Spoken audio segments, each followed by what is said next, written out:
Cerita kali ini cukup pahit menurutku. Ini kejadian waktu aku masih kuliah. Dulu aku kuliah di teknik informatika. Nah, ada satu mata kuliah namanya sistem informasi.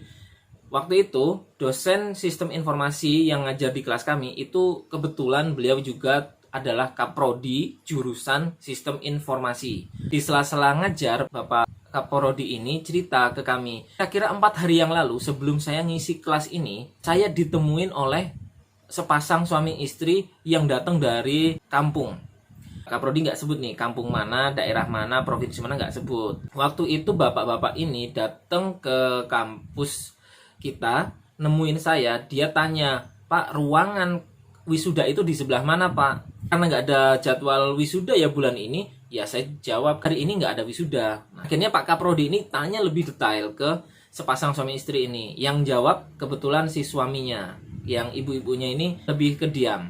Bapak-bapak yang nyari ruangan wisuda ini cerita kalau dia punya anak namanya yang disamarkan, yang kemudian dia masuk kuliah kalau nggak salah tahun 2009 atau 2010, lupa.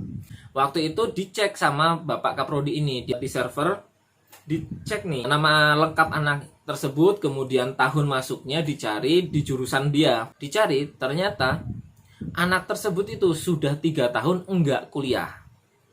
Sepasang suami istri ini dengar kalau anaknya nggak kuliah selama 3 tahun, kaget dong. Bapak tersebut langsung bilang, "Nggak mungkin, Pak.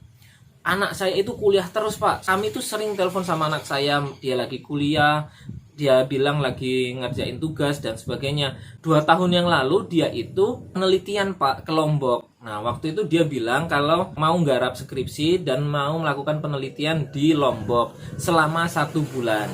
Setelah balik, kira-kira berapa bulan kemudian ternyata datanya itu ada yang kurang, Pak. Akhirnya anak saya ini mau nambah data penelitian di Lombok. Akhirnya udah kami kirim juga, Pak, duitnya, biayanya untuk di Lombok selama 1 bulan di sana. Kedua orang tua ini akhirnya shock sekali ya, karena ternyata dia selama 3 tahun terakhir dia itu dibohongin oleh anaknya yang ngakunya kuliah di Yogyakarta, ternyata tidak kuliah. Endingnya sangat pahit sekali, yang sudah dibohongin anaknya 3 tahun katanya kuliah.